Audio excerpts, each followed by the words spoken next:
uma proposta um pouco diferente do que a gente tá habituados aqui no canal. Eu vim fazer uma resenha, mas eu resolvi fazer uma resenha um pouquinho diferente hoje. Eu vou começar uma tag nova chamada Batalha de Livros. O que seria essa Batalha de Livros aí? Eu resolvi que às vezes a gente tem vários livros que falam sobre o mesmo tema, ou dividem o mesmo universo e tudo mais, ou que estão sendo muito comparados aí, no geral, pela galera.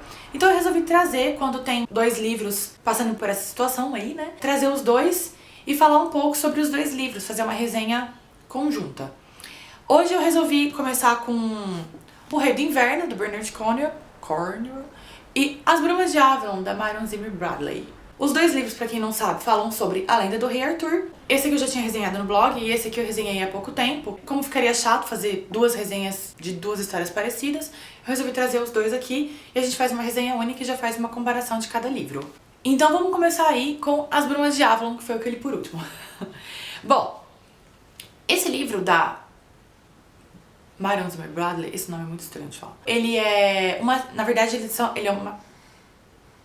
Na verdade, é uma série. Esse é o primeiro de 4 livros e ele é escrito da seguinte maneira. Ele conta a história do Rei Arthur, só que do ponto de vista das mulheres que conviveram com ele. Então, aqui ele é o protagonista, mas não é ao mesmo tempo. Nesse primeiro livro, a primeira parte dele tá bem focada na Igraine, que é a mãe do Rei Arthur, e conta a história dela quando ela foi mandada pra fora de Avalon pela irmã dela, Viviane, que é a tia do Arthur, pra se casar com um homem que ela não conhece por interesses gerais, como ela disse, pela Britânia. Ela é mandada, ela casa com esse homem e tal, e tem uma filha. Essa filha é Morgana. A Morgana, então, é a meia-irmã do Arthur nessa história. E aí essa primeira parte do livro vai falar muito sobre a Igraine, sobre a vida dela, os conflitos, os sentimentos dela de estar longe de Avalon, longe da magia, das mulheres, longe da religião delas e tudo mais. A segunda metade é mais ou menos quando o Rei Arthur nasce. Ele nasce de um outro relacionamento da Igraine, então por isso que ele é meio irmão da Morgana. E aí o que acontece? A Morgana já tá mais velha, e a tia dela percebe que ela tem o dom da visão, que é a magia das mulheres que nascem em Avalon. Percebendo esse dom, a tia pede pra Igraine pra levar a Morgana pra Avalon pra ela se tornar uma sacerdotisa.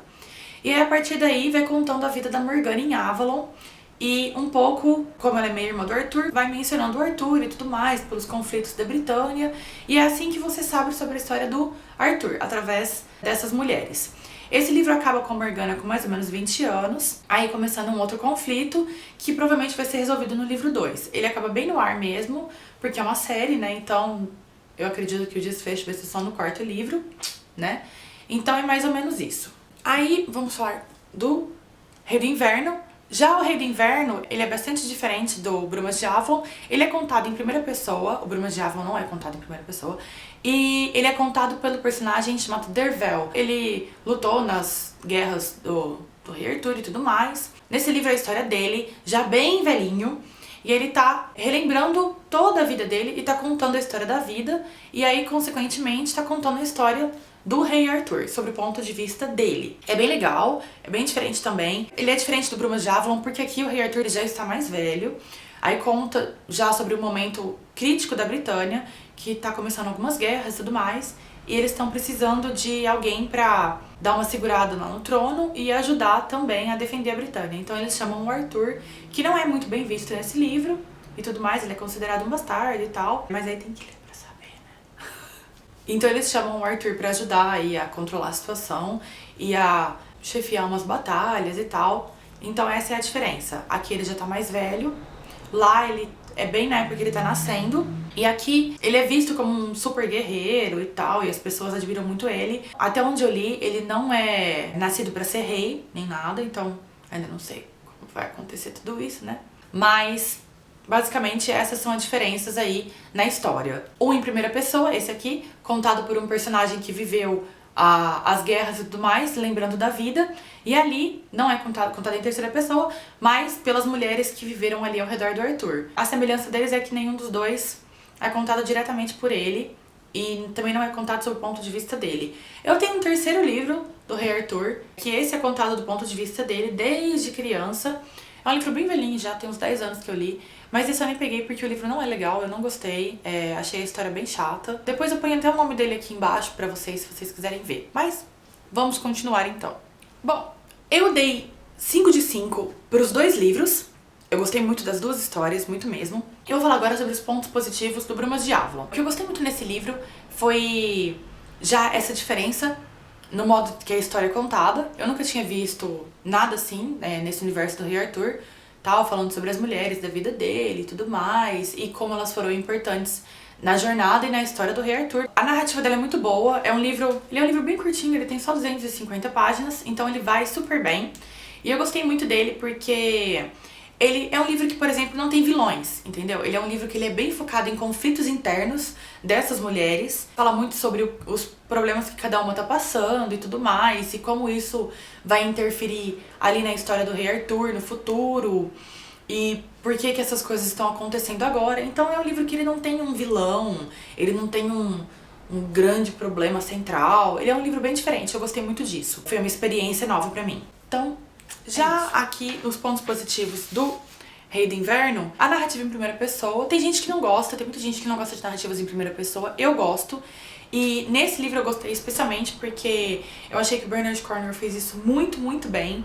E você entra mesmo ali nas memórias do Dervel, em tudo que ele passou, nos conflitos e tal. Eu gostei muito disso, de não ser 100% focado no Rei Arthur. Você passa pelos conflitos de vida do Dervel, pelos problemas dele, pelos sentimentos dele. Isso é muito legal também, eu gostei bastante disso nesse livro. E eu achei que nesse, diferente do Brumas, que esse já é falando mesmo sobre um Rei Arthur engrandecido e tudo mais, ali como ele ainda tá bem... Ele é um molequinho ainda, né?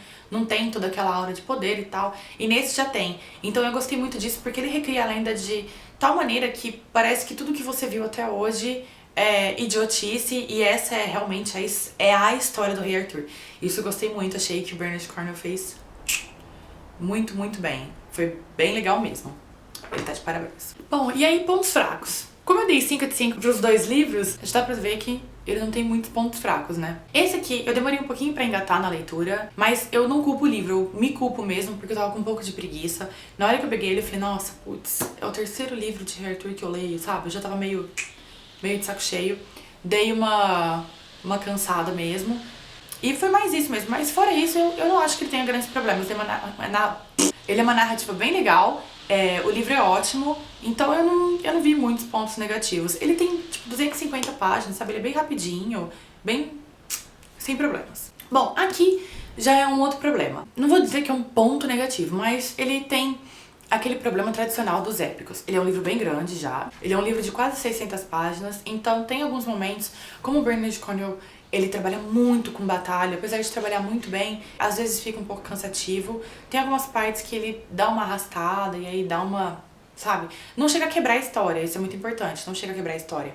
Mas ele fica um pouco pesado ali, é um livro mais difícil de ler do que é o Brumas, porque tem só 250 páginas. Então eu acho que esse é se eu tiver que falar um problema, esse é o problema do Rei do Inverno. Bom, e aí o que eu mais gostei? O que eu mais gostei no Brumas, com certeza, é um clima muito, muito, muito legal que tem nesse livro. Ele tem um climão bem... mais que o Rei do Inverno, eu achei. Ele é bem legal. A Marion Zimmer Bradley trabalhou muito bem isso. Tem toda aquela coisa da magia de Avon, de um lugar que não é qualquer um que pode chegar, que tem toda assim, se você não tem a visão, se você não tem o poder, você não consegue enxergar a Avalon. E eu achei isso muito bom. Esse clima que a Marion Zimmer Bradley tem no livro dela é espetacular, é muito bom, eu adorei. É o ponto mais forte do livro, eu acho. Ela tem grandes influências do Chambers e o Rei de Amarelo nesse livro. Eu já tinha até comentado antes, e é bem perceptível mesmo esse quê sobrenatural dela. Achei ótimo. E bom, pra mim os pontos mais fortes ever do Rei do Inverno são as batalhas do Bernard Cornwell. Todo mundo fala, e com muita razão. O Bernard Cornwell faz batalhas sensacionais, ele escreve muito, muito bem, a descrição dele é ótima. Eu achei isso muito bom. Eu gostei muito também da ambientação dele no Reino Unido, achei isso muito legal também, é sensacional. Achei que ele descreve muito bem ali aquela época difícil, aquela época negra mesmo da Britânia e tal. A decadência das cidades e a dominação do Império Romano, que ele fala muito no livro, eu gostei bastante. Então eu acho que esses são os pontos mais fortes. Tem também um pouco da magia druida que ele fala, também é bem bacana, mas que eu acho que não é tão trabalhada quanto é no Brumas, mas que também é muito legal aqui. O que mais? Esse é uma trilogia. Esse é uma série de 4 livros. Esse eu acho mais fácil pra achar por aí, porque Ele tá sempre em promoção do Submarino e tal. Ele é mais barato. Esse daqui, nem sempre você acha os 3 livros nas livrarias. Às vezes ele sai de estoque e tal. É um pouco mais difícil, mas também não é impossível. As 2 edições são muito boas. Esse daqui, mais um amareladinho lá, que eu sempre falo. E tudo mais. Esse daqui já é papel branco mesmo. Eu acho que é até por isso que ele custa mais barato. Mas também, sem problema nenhum, é uma ótima edição. Enfim, se alguém me perguntasse qual eu prefiro, difícil dizer, porque eu dei até nota 5 de 5 pros dois, então eu gostei bastante dos dois. São diferentes, então eu não sei dizer qual eu prefiro.